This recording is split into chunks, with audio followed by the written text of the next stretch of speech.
অনুষ্ঠিত। এই কনফারেন্স রুমেই আমি হুজুর কেবলাকে জামিয়া সংক্রান্ত কয়েকটা বিষয়ে প্রস্তাব দিয়েছিলাম। এটা সবসময় জামিয়ার প্রস্তাব আঞ্জুমান মিটিংয়ে, হুজুর কেবলার মিটিংয়ে সবসময় প্রাধান্য থাকে, জামিয়া একটা বড় অংশ জুড়েই থাকে। তো সেই প্রস্তাবের মধ্যে আমার একটা প্রস্তাব ছিল হুজুর কেবলা জামিয়া অ্যালামনাই অ্যাসোসিয়েশন গঠনের একটা প্রস্তাব দিয়েছিলাম আমি। তো হুজুর কেবলা সবগুলো অনুমোদন দিল। তারপর আমাকে বলল যে তোমাদের ৭২ বছর হয়ে গেল, তোমাদের অ্যালামনাই এখনো হয় নাই। বলছেন প্লিজ। ৭২ বছর হয়ে গেল, তোমাদের অ্যালামনাই এখনো হয় নাই। হুজুর কেবলা একটু আশ্চর্য হলো এবং তাৎক্ষণিকভাবে হুজুর কেবলা অ্যালামনাই অ্যাসোসিয়েশন গঠনের জন্য উনি অ্যাপ্রুভাল দিয়ে দিয়েছেন। তা আলহামদুলিল্লাহ সেই ২ বছরের পর থেকে আমরা মোটামুটি কাজ করছি। আমরা এই আশেপাশে যে কয়েকজনকে পেয়েছি আর কি, ওদেরকে নিয়ে একটা আহ্বায়ক কমিটি আমরা গঠন করেছি। একেবারে এটা একদম প্রাথমিক আহ্বায়ক কমিটির মধ্যে যারা যারা আছেন, আমি জামিয়ার চেয়ারম্যান হিসেবে, সঙ্গত কারণে আমি আবার জামিয়ার ছাত্র হিসেবেও সবাই মিলে প্রস্তাব করলো যে আপনি আহ্বায়ক থাকেন। এবং পদাধিকার বলে জামিয়ার প্রিন্সিপাল যিনি আছেন উনি সদস্য সচিব আছেন, উনিও জামিয়ার এক্স জামিয়ান। তারপরে মৌলানা আব্দুল মান্নান, আমরা সিনিয়র জুনিয়র মধ্যম সব দিক থেকে মোটামুটি একটা ব্যালেন্স করার চেষ্টা করেছি। আমাদের উনি আমারও একজন উস্তাদ মৌলানা আব্দুল মান্নান সাহেব, যিনি আঞ্জুমান রিসার্চ সেন্টারের মহাপরিচালক, ওয়াহিদুল আলম প্রিন্সিপাল মহোদয়, উনি প্রফেসর ওয়াহিদুল আলম, উনি হাজারা তৌজু কলেজের প্রিন্সিপাল। আমাদের সম্মানিত শিক্ষক হাফেজ আনিসুজ্জামান, আপনারা সবাই চিনেন।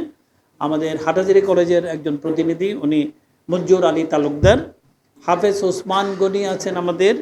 আব্দুল আজিম ইসলামী ব্যাংকের, যিনি এখন কোন সিলেটে বিয়ানীবাজারে ব্রাঞ্চ ম্যানেজার হিসেবে আছেন, ইভিপি সম্ভবত। আব্দুল মাহবুদ আছেন এবং আমাদের আপনারা সবাই চেনেন আব্দুল মালিক আছেন। এই 11 সদস্য বিশিষ্ট একটা কমিটি। হালিশান মাদ্রাসার প্রিন্সিপাল বদির আলম সাহেব আছেন।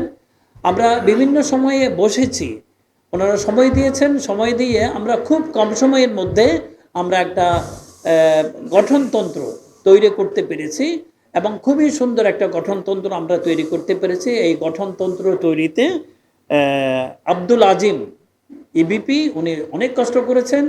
আমরা সবাই আলোচনার মাধ্যমে একটা চমৎকার একটা গঠনতন্ত্র আমরা দাঁড় করাতে পেরেছি।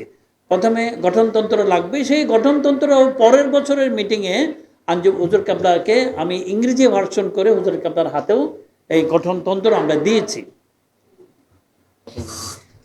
তো আমরা গত বছর হুজুর কেবলাকে সেটা গঠনতন্ত্রের ইংরেজি অনুবাদ করে হুজুর কেবলার হাতে দিয়েছি। আমরা দীর্ঘ আলোচনার পরে আমরা আমাদের জামিয়ার যে ওয়েবসাইট যারা ডেভেলপ করেছে Cloud24, ওদেরকে আমরা অনুরোধ করেছি আমাদের অ্যালামনাই অ্যাসোসিয়েশনের জন্য একটা পোর্টাল রেডি করতে। কারণ এখন এই গতানুগতিক অফিসে এসে ফর্ম ফিল আপ করে মেম্বার হবে ওরকম বিষয়গুলো তো নাই।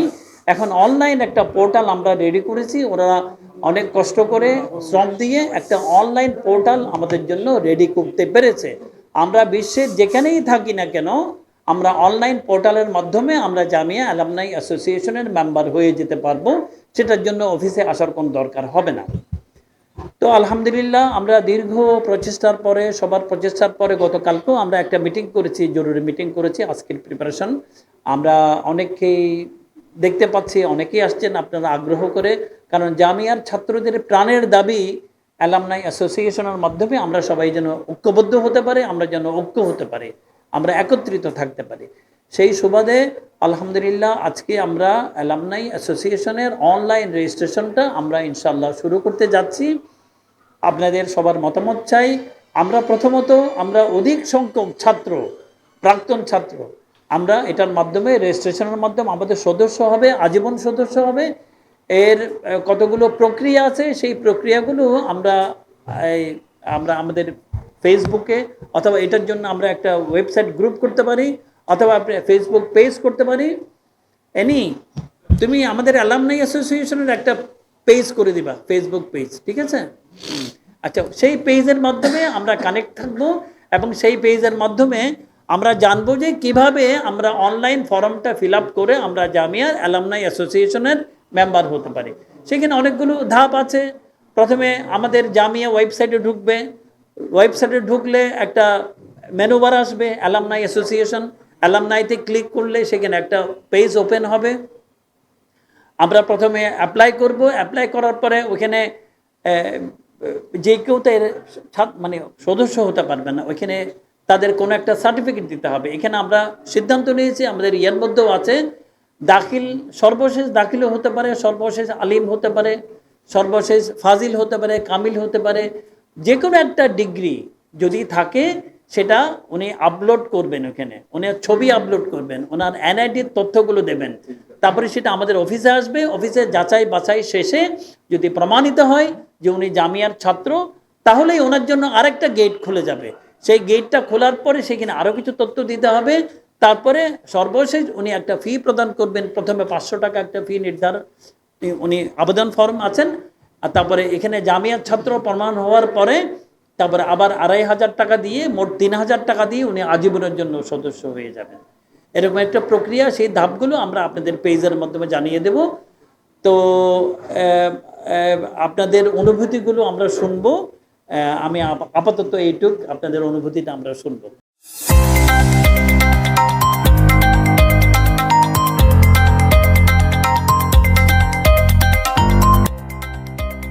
সত্যের সন্ধানে নির্ভীক, P News TV।